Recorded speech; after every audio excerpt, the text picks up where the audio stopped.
গোছাবে সেটাকে তোমার আরও বেশি করেই গুছিয়ে রাখতে ইচ্ছা করবে। যাই হোক, হ্যালো এভরিওয়ান, গুড মর্নিং। কেমন আছো তোমরা সকলে? আশা করছি খুব ভালো আছো, আর আমিও বেশ ভালো আছি। সকালবেলা ঘুম থেকে উঠে এদিকে দেখো বিছানাটা গুছিয়ে নিচ্ছি, আর আজকে আমি তোমাদের সাথে শেয়ার করব আমার ডেলি মর্নিং রুটিন।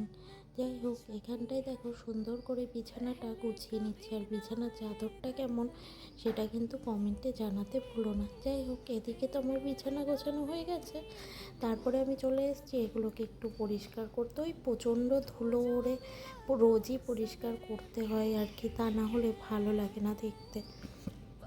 তো এই যে এক একটা করে সব কিছু কলিং দিয়ে সুন্দর করে মুছে নিচ্ছি, না হলে এত ধুলো ধুলো হয়ে যায় না, দেখতেও ভালো লাগে না। আর এই প্রতিদিনই আমি একবার করে মোছার চেষ্টা করি, এবার মাঝে মধ্যে দুই একদিন আবার হয়েও ওঠে না। যেমন কালকে ছিল দিনটা, কালকে আমি ঠিক এগুলো পরিষ্কার করে উঠতে পারিনি, যার কারণে আরও অনেক বেশি ধুলো ধুলো হয়ে গেছে। আর এদিকে দেখো, এটা কত সুন্দর সুন্দর লাইট জ্বলে, ভীষণ ভালো লাগে এটাকে দেখতে। যাই হোক, চলো গুছিয়ে রাখি। আর ওদিকে উপরে টিভিটা ছিল, আমি ভাবলাম চলো টিভিটাকেও মুছে নিই। সুন্দর করে একবারে টিভিটাকে মোছা হয়ে গেল একই সাথে।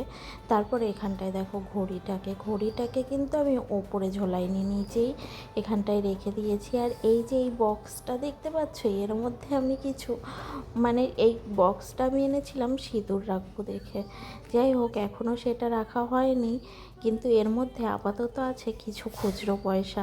ওই দুই এক সময় কাজে লেগে যায় খুচরো পয়সাই। যেমন আজকে সকালে আমার বর বলছিল, কয়েকটা তোমার কাছে খুচরো কিছু পয়সা থাকলে আমাকে দাও। আর কারণ এখন খুচরোর এত অভাব, না কি বলবো, খুচরো পয়সা পাওয়াই যায় না। যাই হোক, দুই একটা রেখে দিই ওটার মধ্যে। এদিকে দেখো, এগুলো আমি সুন্দর করে মুছে গুছিয়ে নিলাম। আর এই যে এইটা আমি গৃহপ্রবেশের দিন গিফটে পেয়েছিলাম, এই হাঁড়ি দুটোকে। যাই হোক, এই দুটো এতটা বড়, ওই স্ট্যান্ডটা এতটা বড়, কোথায় রাখবো বুঝতেই পারি না, যার জন্য এখানটাই আপাতত রেখে দিয়েছি। পরে যদি বুঝে উঠতে পারি কোথায় রাখবো, তারপরে না হয় অন্য জায়গায় সরিয়ে দেবো। তারপর চলে এলাম ফ্রিজের ওপরে। আমার ফ্রিজের ওপরে খুব একটা বেশি জিনিস নেই, আমি বেশি কিছু রাখতে ঘরটা যত ফাঁকা ফাঁকা থাকে না, ততই বেশি ভালো দেখতে লাগে, জানো তো। যাই হোক, এখানটায় দেখো ফ্রিজের ওপরে প্রচুর পরিমাণে ধুলো হয়েছে, ধুলো উড়ে উড়ে এসেছে, সেগুলোই আর কি ভালো করে মুছে নিচ্ছি। তারপরে এই যে একটু গুছিয়ে রাখছি, এখানটায় দেখো তেলের বোতল রয়েছে, সেগুলো গুছিয়ে রেখে দিলাম। আর রয়েছে এটা আমাদের বৌভাতের দিনের আর কি ফটো, সেটাকেই আমরা ফটো ফ্রেম বানিয়ে রেখেছি। যাই হোক, ফটোটা দেখতে কীরকম লাগছে অবশ্যই কমেন্টে জানিও। আর এদিকে তারপরে এই ফুলেরই সেটা রেখে দিয়েছি। আর এদিকে দেখো, সকালবেলায় আমার বর এসেছিলো কর্নফ্লাওয়ার ময়দা, সেগুলোকে এখানটাই রেখে দিয়েছে।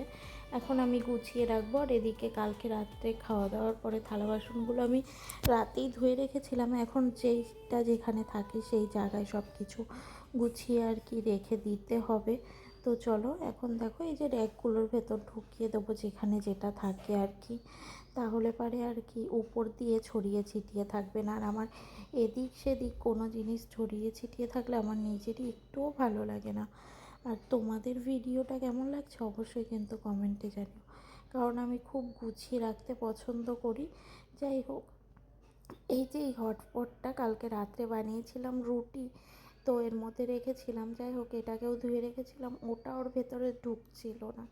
তারপরে ওটাকে তো আর একটা র্যাকের ভেতরে ঢুকিয়ে রেখে দিলাম। দিয়ে এখানটায় দেখো গ্যাস ট্যাসগুলোকে আমি রাত্রেই মুছে রেখেছিলাম, তারপরেও ওই যে এখন সকালবেলা একটু মুছে নিতে হয় আর কি, তাই আর কি মুছে নিচ্ছি। তো আমার ভিডিওটা তোমাদের কেমন লাগছে কমেন্টে জানাতে ভুলো না। এরপরেও অনেক কাজ আছে, ভিডিওটা অনেকটা বড় হয়ে যাচ্ছে, এর বেশি আর বড় করা যাবে না। যাই হোক, তোমাদের ভিডিওটা কেমন লাগলো কমেন্টে জানাতে ভুলো না। সবাই ভালো থেকো, সুস্থ থেকো। এক কাপ আমার এখন খুব জল পিপাসা পেয়েছে, জলটা দিয়েই ভিডিওটা শেষ করছি।